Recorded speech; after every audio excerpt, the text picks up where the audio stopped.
मैं समन्वयक महोदय शिक्षक संदर्भ समूह श्री डॉक्टर दामोदर जैन जी को आमंत्रित करता हूं कि वो शिक्षक संदर्भ समूह और आज के आयोजन पर संक्षिप्त प्रकाश डालें।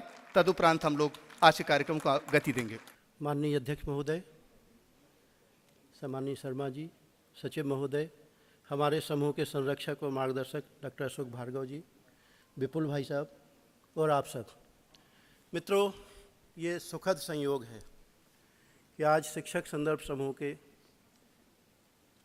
राष्ट्रीय शिक्षा नीति 2020 के क्रियान्वयन में शिक्षकों की उत्तरदायी भूमिका विषय पर हमने विमर्श किया और उसी पर केंद्रित शिक्षक प्रोत्साहन विशेषांक का अभिविमोचन यहाँ होगा माननीय अध्यक्ष महोदय के कर कमलों से। और ये अभिनंदन पत्र सम्मानीय जैन साहब, डॉक्टर अशोक भार्गव जी और सभी समूह के जो हमारे माननीय सदस्यगण हैं, आप अपने कर कमलों से माननीय अध्यक्ष महोदय को सौंपेंगे और अध्यक्ष महोदय से निवेदन करेंगे कि स्वीकार करें हमारा अभिनंदन पत्र।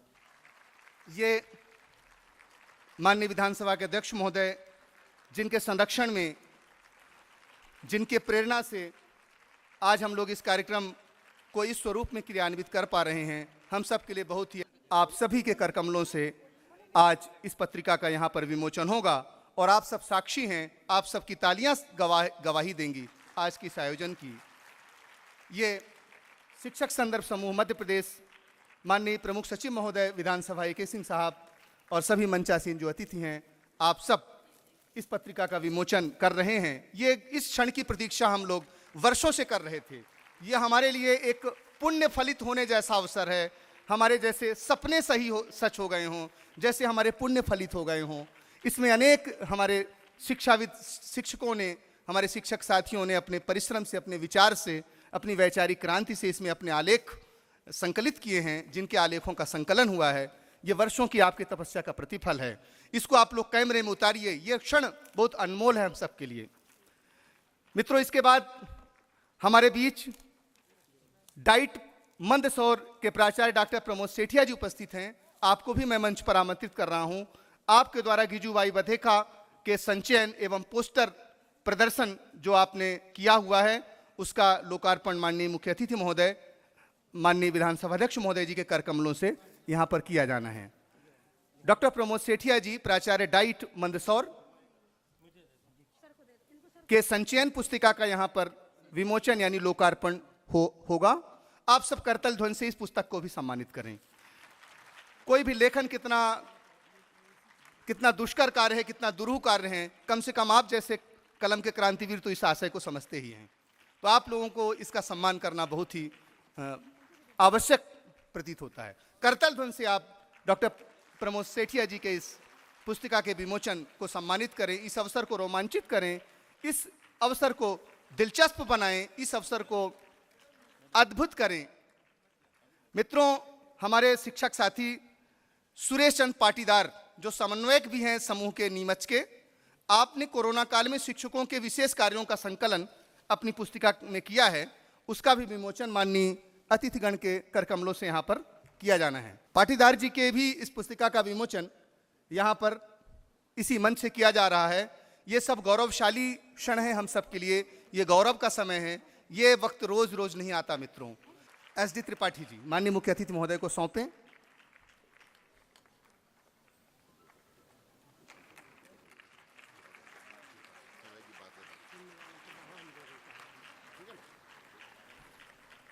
शून्य वाला पहाड़ा हमारे शिक्षक मित्र श्री कृष्ण यादव जी सौंपना चाहते हैं माननीय मुख्य अतिथि महोदय को। इसके बाद हम लोग कार्यक्रम को आगे गति देंगे और जो हमारा शिक्षक सम्मान है, जी जी जी, बहुत से शिक्षकों के कार्यक्रम में भाग लिया मैंने अपने राजनीतिक जीवन में, लेकिन ऐसा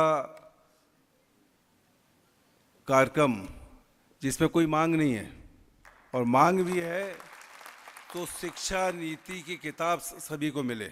मैं इस मौके पे आप सबको बहुत बधाई और शुभकामनाएं देना चाहता हूं, समूह का आभार मानना चाहता हूं कि इस बेहतरीन कार्यक्रम में मुझे भी आने का मौका दिया। बहुत बधाई, बहुत शुभकामनाएं। एक एक व्यक्ति यहाँ बैठा हुआ एक सितारा है, अपने आप में एक चमकता हुआ दीप है, जिससे हजारों दीप जल सकते हैं।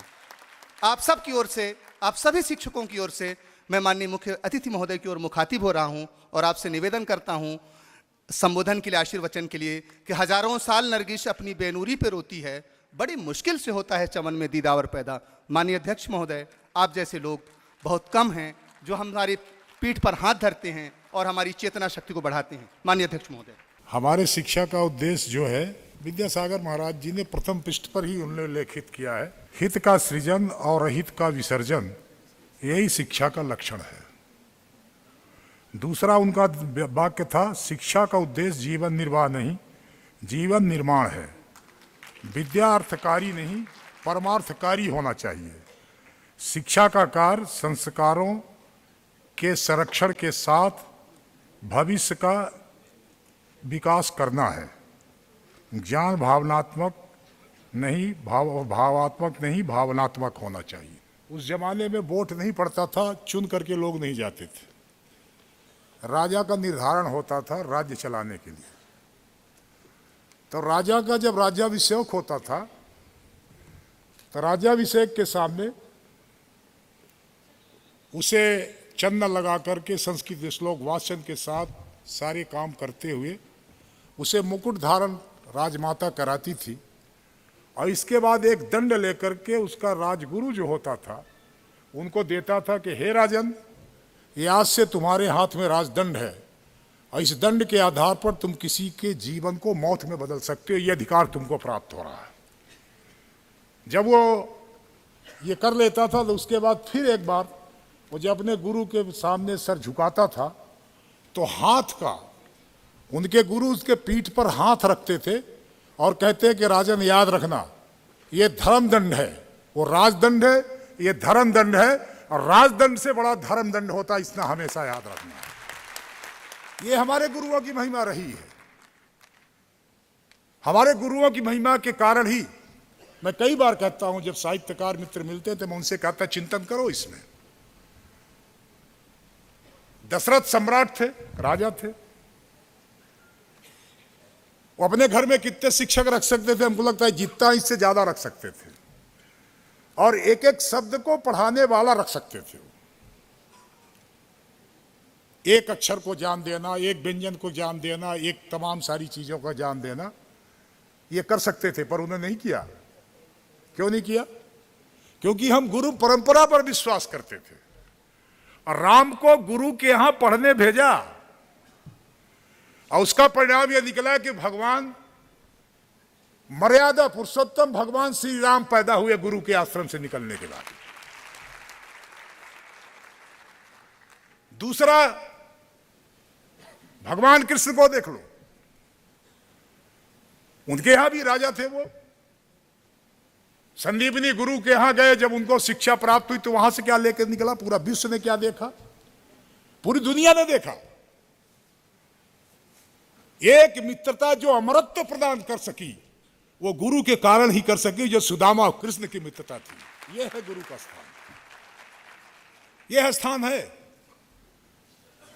एक बात हमेशा याद रखना, यदि आप एक भी दिया जलने वाला पैदा कर सके तो समझ लेना इस समाज को बहुत कुछ देकर के चले गए। क्योंकि 100 दिए बुझे, 100 बुझे हुए दिए कुछ किसी काम के नहीं है। 100 बुझे दिए किसी एक दीपक को नहीं जला सकते, पर एक दीपक 100 बुझे हुए दियों को जला सकता है। इसलिए दीपक पैदा करने की आवश्यकता है, यह करने की आवश्यकता है। इस देश को, इस राष्ट्र को यदि हमें गौरवशाली परंपरा में पुनः वापस करना है तो पुनः ऋषियों की परंपरा को फिर से शुरू करना पड़ेगा। वो जान हमारे बच्चों को देना पड़ेगा। यही नई शिक्षा नीति का पूरा लब्बो लुबाब है। मुझे विश्वास है कि आप सब मिलकर इस नीति का जब अध्ययन करेंगे, उस हिसाब से करेंगे, तो स्वाभाविक तौर पर उस सपने को पूरा करने में आप मददगार होंगे कि ये देश फिर से एक बार विश्व गुरु हो। यही कहते हुए मैं बहुत बहुत धन्यवाद करता हूँ। उपस्थित रहें। कौन कौन सा हो गया? हमें इस मंच को बहुत जल्दी खाली करना है।